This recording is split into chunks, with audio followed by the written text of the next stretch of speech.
In this lecture, we will discuss about the evaluation and CQI in OBE system. So this is very important lecture as well. So which will discuss about the different evaluation criteria and what is the importance of the CQI in applying the OBE system. Evaluation and CQI. How can we define evaluation? The process of interpreting the data and evidence accumulated through assessment to determine how well outcomes are being met. Evaluation leads to continuous quality improvement. CQI is a cyclic, ongoing, and systematic process of planning, implementing, assessing, evaluating, and improving actions to enhance students' learning and program effectiveness. CQI is not a one-time accreditation exercise, it's a cultural commitment to excellence. Paradigm shift from defensive documentation to proactive enhancement. CQI core principles. CQI is the hallmark of a quality engineering program. It is a journey, not a destination. What are the core principles and their implications? Data driven. Its implication is decision based on evidence, not on intuition. Systematic, structured, repeatable process. Collaborative, faculty led with stakeholders input. Sustainable, embedded in routine operations. Student focused, ultimately about improving learning outcomes. The role of stakeholders in CQI. CQI cannot happen in a vacuum, it requires input from stakeholders. And we have Industry Advisory Board, which ensuring curriculum stays relevant to market trends. Alumni feedback on long-term career preparation. Faculty feedback on student prerequisite readiness. Students feedback through course evaluations. CQI Washington Accord accreditation requirements. What are the requirements? Systematic assessment process, evidence needed, documented assessment plan with defined cycles, data collection over time, multiple year of PLO achievement data, achievement targets, explicit targets for each PLO, evaluation of results, faculty analysis of assessment data, action plan, documented improvement based on findings, effectiveness verification, reassessment demonstrating improvements, stakeholder involvement, input from employer, alumni, advisory boards. The CQI cycle, PDCA framework. CQI, first you have plan, then do, and then check, and then act. Like you need to define outcomes or objectives, set the targets, design assessment methods, develop rubrics, deliver instructions, collect data, analyze data, and then compare to target, identify gaps, and then root cause analysis, modify and update curriculum, pedagogy, assessment, etc. And then you need to implement improvement, and at last you need to standardize the changes that you have made. Closing the CQI loop. Closing the loop is the process of using assessment results to implement improvements and then reassessing to verify their effectiveness. The loop is considered closed only when data are analyzed, or you can say improvement actions are implemented, and the other one is that their effectiveness is evaluated, and last, results are documented. So closing the loop is the act phase of PDCA cycle. Broken or closed loops. Like what are the broken loops or what are the closed loop that we need to understand. Broken loop, data symmetry. Closed loop, that is, it's a living system. The first one is the data collected but never analyzed in a broken loop. But in a closed loop, data analyzed annually. Reports filled away in a broken loop, but in a closed loop, findings presented to faculty. No action taken Action plans developed. Same weaknesses persist. Improvements implemented. No follow up. And then the closed loop, you need to reassessment confirms improvement. What are the types of data for CQI? So data types is the assessment, which is data type is direct assessment, indirect assessment, longitudinal data, comparative data, qualitative data. And where are the sources that you can get these data? Direct assessment, exam, projects, capstone, lab reports, portfolio. And what is the frequency? Every course offering, and purpose measure actual student achievement.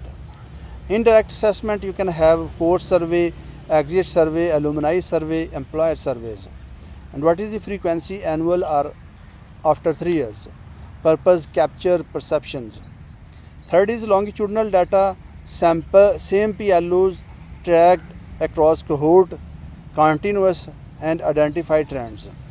Comparative data, benchmark against peer institutions every 3 to 5 years, contextualize performance.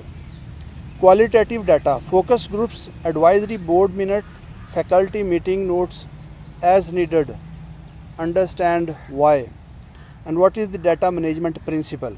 First is collect intentionally, only what will be used. Collect consistently, same methods, same rubrics. Collect efficiently, embedded assessment. Developing action plans, or you can say smart improvement strategies. What are the elements? Gap identified, description, and then examples. If a gap identified, what is the problem? And you can say the problem analysis 67% achieved target, but it was 85%. Root cause, why did it happen? Insufficient open-ended problem practice. Actions, what will be done? Introduce structured problem solving framework, like you can have more 3 open-ended assignments. Who is responsible? Like who will implement these things? Either the course coordinator can implement these, curriculum committee can also do this. Timelines, when will it be implemented? Next academic year. Resources, what is needed? New problem sets, TA support, rubric development. Success metric, how will we know it? Worked, reassessment you can do, and you can see that 85% target was achieved. Reassessment date, when will we measure impact? Following year's offering.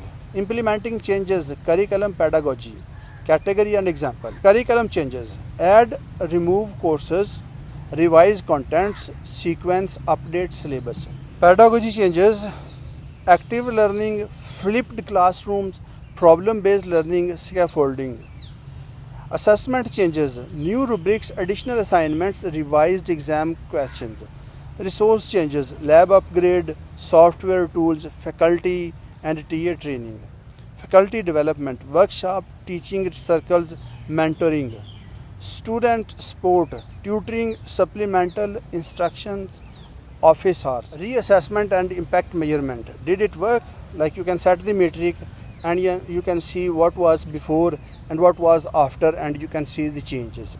Like GA2 target achievement, you can see before improvement it was 67%, after improvement it was 84%, and changes was plus 17%. Average score was 2.4 out of 4. After improvement it was 3.2 out of 4, and then you can see it was plus 0.8% change. Student below proficient 33%, after improvement 16%, and change was minus 70%. So this negative is a positive basically. Student confidence survey. So before improvement it was 2.8 out of 5, after improvement it is 3.9 out of 5, so plus 1.1 was the change. Key questions to answer. Did achievement improve? Compare pre-post data. Did we meet the target? 84% versus 85% target, close but still short. What worked well? Scaffolding approach effective?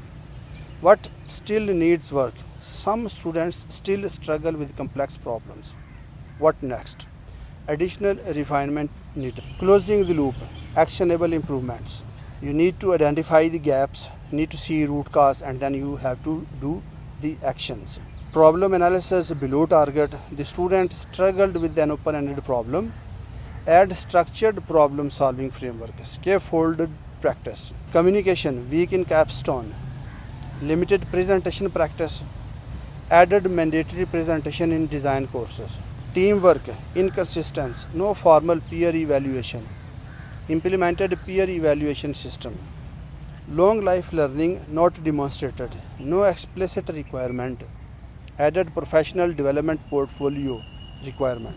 Documentation requirement, evidence for accreditation. Like what documents are needed and what should be the contents and what should be the formats. Assessment plan. Here PLO target, methods, timelines. You can have 5 to 10 page document. Annual assessment report. You can have data summary, analysis, findings, action plan. You can have 10 to 15 pages per year. Meeting minutes. You can have faculty discussion, decisions, approvals, signed, dated records. Action plan tracker. You can have actions, responsible parties, status, outcomes, comparative data tables. Rubrics and instruments. Assessment tools used. Appendices. Reassessment results. Follow-up data showing improvement. And comparative data tables. Stakeholder input records. You can have advisory board minutes, survey summaries, consolidated file. Faculty engagement, building a culture of CQI. What are the barriers? What should be the solutions? Assessment is extra work. This is something understanding. Embed assessment in existing courses. It's administrative, not academic. So like this is a barrier. Faculty led, not top down. No time, protect time. Recognize as service. No training, provide workshop and mentoring. Data not used, close the loop visibly. Strategies for building CQI culture. First one is the faculty ownership. Faculty design assessment, analyze results, choose actions. Visible results, share improvements and their impacts. Recognition, include assessment, work in workload and promotion criteria. Protected time, schedule assessment, retreat stipends for assessment coordinator. Celebrate success. Share stories of how assessment improved student learning. Common pitfall, what to avoid. What is pitfall? Data symmetry. Consequence, data collected but never used. Prevention, schedule annual review meetings. Assign responsibility. No targets. Can't determine success. Set explicit measurable target for each PLO. Action without reassessment. Don't know if changes worked. Then you have to schedule a reassessment as a part of action plan. Individual action only. So consequence, no program level coordination. Establish assessment committee, program level tracking. Ignoring indirect data. Missed stakeholder perspective. So you can include surveys, advisory board input as analysis. No documentation. So consequence, no evidence for accreditation. Maintain organized dated records. Relying on memory. Inconsistent assessment. Document all processes, rubric, decisions. Summary and takeaway. CQI. CQI is a cycle, not a one-time event. So what does that mean? Plan, do, check, act, and then keep repeating. Loop. The loop is only closed when data is analyzed, action taken, impact verified. Data. Data without action is just documentation. Assessment must lead to improvement. Action. Action without reassessment is guessing. Always verify that changes worked. Document. Document everything. Accreditation requires evidence of the entire cycle. Faculty. Faculty ownership is essential.